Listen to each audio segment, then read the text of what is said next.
भारत में हर रोज करोड़ों लोग चिकन खाते हैं, लेकिन बहुत कम लोग जानते हैं कि उनकी थाली तक पहुंचने वाला ये ब्रॉयलर चिकन सिर्फ एक मुर्गा नहीं बल्कि अरबों रुपए का एक ऐसा इंडस्ट्रियल सिस्टम है जिसने पिछले 30 सालों में भारत की खाने की आदत, किसानों की जिंदगी और हमारे शरीर तक को बदल दिया है। एक ऐसा सिस्टम जहां 40 ग्राम का छोटा सा चूजा सिर्फ 40 दिनों में 2.5 किलो का बना दिया जाता है, जहां रोशनी तक प्रॉफिट के हिसाब से जलती है, जहां एंटीबायोटिक्स ग्रोथ बढ़ाने के लिए इस्तेमाल होते हैं और जहां लाखों किसान अपने बिजनेस के नाम पर ऐसी कॉन्ट्रैक्ट फार्मिंग में फंसे हैं जिसका असली कंट्रोल कॉर्पोरेशंस के हाथ में है। लेकिन सबसे खतरनाक बात यह है कि ये सब इतना नॉर्मल हो चुका है कि अब कोई सवाल ही नहीं पूछता, क्या ये सच में भारत की सबसे बड़ी प्रोटीन रेवोल्यूशन है या फिर एक ऐसा साइलेंट क्राइसिस जिसकी कीमत हमारी सेहत, पानी, मिट्टी और किसानों की जिंदगी धीरे धीरे चुका रही है। क्योंकि जो दिख रहा है असली खेल वह नहीं है, ये डॉक्यूमेंट्री उस पूरे सफर की कहानी है, खेत से थाली तक, सपने से मजबूरी तक, और एक ऐसे भारत की कहानी जो खाना तो बदल चुका है लेकिन शायद अभी ये नहीं जानता कि इसकी कितनी बड़ी कीमत चुकाई जा रही है। लेकिन असली कहानी यहाँ से शुरू होती है 1990 का दशक। भारत में प्रोटीन की भारी कमी थी। एक औसत भारतीय परिवार जिसके पास दाल चावल तो था लेकिन प्रोटीन का कोई सस्ता और भरोसेमंद स्रोत नहीं था। अंडा था लेकिन सीमित, मछली थी लेकिन हर शहर में नहीं, मटन था लेकिन महंगा, और फिर आया ब्रॉयलर चिकन। ये कोई देसी मुर्गा नहीं था जो गांव के आंगन में घूमता था, ये एक ऐसी नस्ल थी जिसे पश्चिम ने डिकेड्स की साइंटिफिक ब्रीडिंग से तैयार किया था, जिसका एकमात्र उद्देश्य था तेज बढ़ना सिर्फ 40 दिन। इतने में एक ब्रॉयलर चिकन जो पैदा होने पर मात्र 40 ग्राम का होता है, सिर्फ 40 दिन में 2.5 किलो का हो जाता है। ये सुनकर चमत्कार लगता है, लेकिन यहीं से असली सवाल शुरू होता है, क्या कोई जीव सिर्फ 40 दिन में इतना बड़ा हो सकता है बिना किसी कीमत के? 1950 का अमेरिका। दूसरा विश्व युद्ध खत्म हो चुका था। अमेरिका को एक नई चुनौती थी। लाखों सैनिक घर लौट आए थे, उन्हें खाना चाहिए था, सस्ता, प्रचुर और प्रोटीन से भरपूर। तब अमेरिकी सरकार और बड़े एग्रीकल्चरल कॉर्पोरेशन ने मिलकर एक प्रयोग शुरू किया। नाम था चिकन ऑफ टुमारो कॉन्टेस्ट। मुर्गे की ऐसी नस्ल बनाओ जो सबसे तेज बढ़े, सबसे ज्यादा मांस दे, सबसे कम चारा खाए। वैज्ञानिकों ने दशकों तक ब्रीडिंग की, तब जाकर जन्म हुआ उस नस्ल का जिसे आज हम ब्रॉयलर कहते हैं। यह कोई प्राकृतिक मुर्गा नहीं था, ये एक इंजीनियर्ड ऑर्गेनिज्म था, एक ऐसा जीव जिसकी छाती इतनी बड़ी होती है कि वह ठीक से चल भी नहीं पाता, जिसके पैर उसके अपने शरीर का वजन नहीं उठा पाते, जो अगर 40 दिन के बाद भी जिंदा रहे तो उसका दिल खुद ही बंद हो जाता है। ये चमत्कार था या एक भयावह कहानी, ये तो आगे पता चलेगा। लेकिन ये नस्ल जब भारत पहुंची तब यहाँ एक पूरी दुनिया बदलने लगी। 1990 के बाद का भारत उदारीकरण हो चुका था, बाजार खुल रहे थे और एक किसान जो गेहूं और धान से बेयरली जिंदा था उसे एक नया रास्ता दिखा, पोल्ट्री फार्मिंग। बड़ी कंपनीज आई, सुगुना, वेंकटेश्वर हैचरीज जिसे हम VH ब्रांड्स के नाम से जानते हैं, और दर्जनों रीजनल प्लेयर्स। इन्होंने किसानों को एक मॉडल दिया, नाम था कॉन्ट्रैक्ट फार्मिंग। ये सुनने में बहुत अच्छा लगता था, कंपनी चूजे देगी, कंपनी चारा देगी, कंपनी दवाइयां देगी, किसान सिर्फ अपनी जमीन पर शेड बनाएगा, 40 दिन बाद कंपनी वापस आएगी,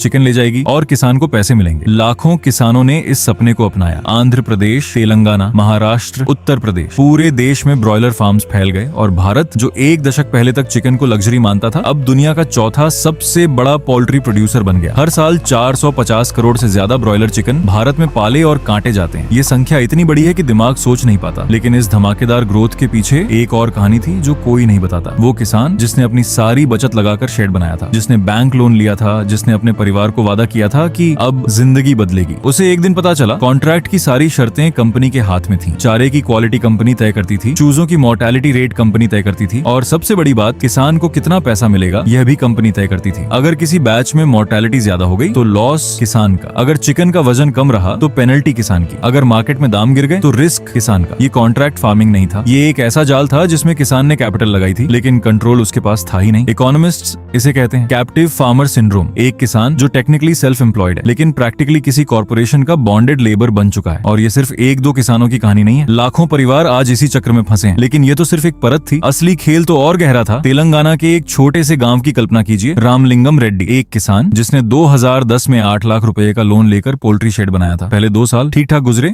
फिर 2012 में एक डिजीज आई, एक पूरे बैच में 60% चूजे मर गए, नुकसान 3 लाख रुपए। कंपनी ने कहा यह नेचुरल कैलामिटी है, हमारी जिम्मेदारी नहीं। रामलिंगम ने दूसरी बार लोन लिया, फिर 2015 में पोल्ट्री प्राइसेस इतने गिरे कि उसे 60 रुपए प्रति किलो मिल रहा था, जबकि कॉस्ट 75 रुपए थी हर किलो पर घाटा। लेकिन वो रोक नहीं सकता था क्योंकि अब वो इस सिस्टम पर इतना निर्भर था कि बाहर निकलने का रास्ता ही नहीं था। ये सिर्फ रामलिंगम की कहानी नहीं है। नेशनल क्राइम रिकॉर्ड्स ब्यूरो के डेटा के अनुसार कृषि से जुड़े आर्न में पोल्ट्री फार्मर्स की तकलीफें हर साल बढ़ रही हैं। ये कहानी उन लाखों हाथों की है जो आपके लिए वो चिकन पाल रहे हैं लेकिन खुद भूखे सो रहे हैं, और फिर भी थाली सजती रहती है, बाजार चलता रहता है और सिस्टम बेशर्मी से बरी बढ़ता रहता है। अब बात करते हैं उस चीज की जो शायद आप जानना नहीं चाहते लेकिन जाननी चाहिए। एक ब्रॉयलर चिकन के 40 दिन के जीवन की कहानी। वो पैदा होता है एक हैचरी में, हजारों चूजे एक साथ एक कंट्रोल्ड एनवायरनमेंट में, तापमान पर फिक्स्ड, रोशनी आर्टिफिशियल। इन चूजों को 24 घंटे में से कभी कभी 20 घंटे रोशनी में रखा जाता है। क्यों? क्योंकि रोशनी में वो खाते रहते हैं, और जब खाते रहते हैं बारी तो बढ़ते रहते हैं। उनका चारा साइंटिफिकली फॉर्मुलेटेड है, प्रोटीन, एनर्जी, अमीनो एसिड्स सब कैलकुलेटेड, लेकिन साथ में होता है एंटीबायोटिक्स हर रोज। बीमार होने की वजह से नहीं,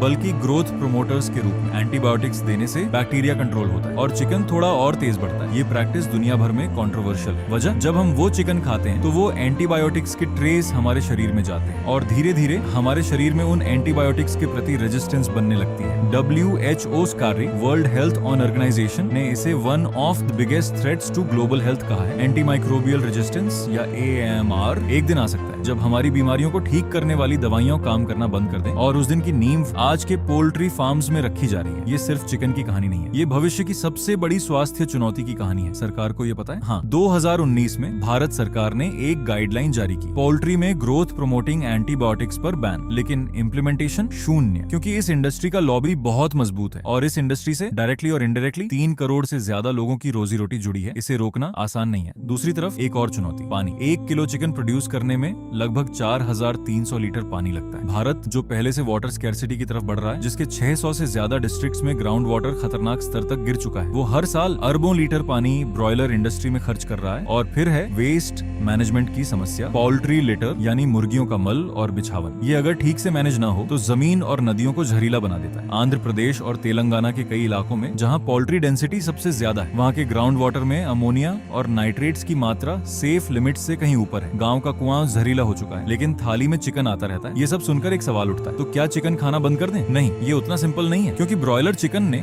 इस देश में जेन्युइन न्यूट्रिशनल रेवोल्यूशन भी लाई है। 1990 में एक आम भारतीय की प्रोटीन इंटेक बहुत कम थी। आज चिकन की वजह से लाखों परिवारों को सस्ता प्रोटीन मिल रहा है। 1 किलो चिकन 180 रुपए से 220 रुपए में। इतने में इतना प्रोटीन कोई और सोर्स नहीं दे सकता। तो ये इंडस्ट्री अच्छी भी है और खतरनाक भी। ये किसानों को रोजगार देती है और उन्हें फंसाती भी है। ये लोगों को न्यूट्रिशन देती है और उनकी एंटीबायोटिक्स रेजिस्टेंस बढ़ाती है। ये एक पैराडॉक्स है, एक ऐसा पैराडॉक्स जो मॉडर्न इंडिया का सबसे बड़ा आर्थिक और स्वास्थ्य कॉन्ट्रडिक्शन है। और इस कॉन्ट्रडिक्शन को न पूरी तरह सपोर्ट किया जा सकता है, न पूरी तरह कंडेम किया जा सकता है। इसे समझना होगा, इसे रेगुलेट करना होगा और इसे ट्रांसफॉर्म करना होगा। दुनिया बदल रही है। यूरोप में फसीसाट स्लो फ्री रेंज पोल्ट्री की डिमांड हर साल बढ़ रही है। अमेरिका में एंटीबायोटिक फ्री चिकन एक प्रीमियम मार्केट बन चुका है और भारत में कुछ स्टार्टअप्स आए हैं ऑर्गेनिक और फ्री रेंज पोल्ट्री। लेकिन यह अभी सिर्फ शहरी एलीट का विकल्प है। 1 किलो ऑर्गेनिक चिकन 500 रुपए से 700 रुपए। क्या वो माँ जो 10,000 रुपए महीने में घर चलाती ये अफोर्ड कर सकती है? नहीं। तो क्या होगा? क्या भारत वही करेगा जो पश्चिम ने दशकों बाद सीखा कि जल्दी और सस्ता हमेशा सही नहीं होता? या क्या भारत एक नया रास्ता बनाएगा, एक ऐसा मॉडल जहाँ किसान को फेयर प्राइस मिले, जहाँ चिकन में एंटीबायोटिक्स न हो, जहाँ पानी बर्बाद न हो, जहाँ कंज्यूमर को सच पता हो कि उसकी थाली में क्या है? ये सपना अभी सपना ही है, लेकिन कुछ लोग इस सपने के लिए लड़ रहे हैं। कुछ रिसर्चर्स, कुछ एक्टिविस्ट, कुछ किसान जो कह रहे हैं ये सिस्टम बदलना होगा। हर रोज भारत में से 1.2 करोड़ से ज्यादा ब्रॉयलर चिकन काटे जाते हैं। हर रोज। ये संख्या नहीं है, ये एक सवाल है। हम क्या खा रहे हैं, हम कैसे खा रहे हैं और इस खाने की कीमत कौन चुका रहा है? वो किसान जो लोन में डूबा है, वो मुर्गा जो 40 दिन में पूरी जिंदगी जी लेता है, वो नदी जिसका पानी जहरीला हो रहा है, वो बच्चा न जिसके शरीर में एंटीबायोटिक्स रेजिस्टेंस बन रही है, या हम सब जो इस सिस्टम को अपनी खामोश भूख से चला रहे हैं? सवाल भी सजा है। जवाब आपको कमेंट में देना है। ऐसे वीडियो के लिए चैनल को सब्सक्राइब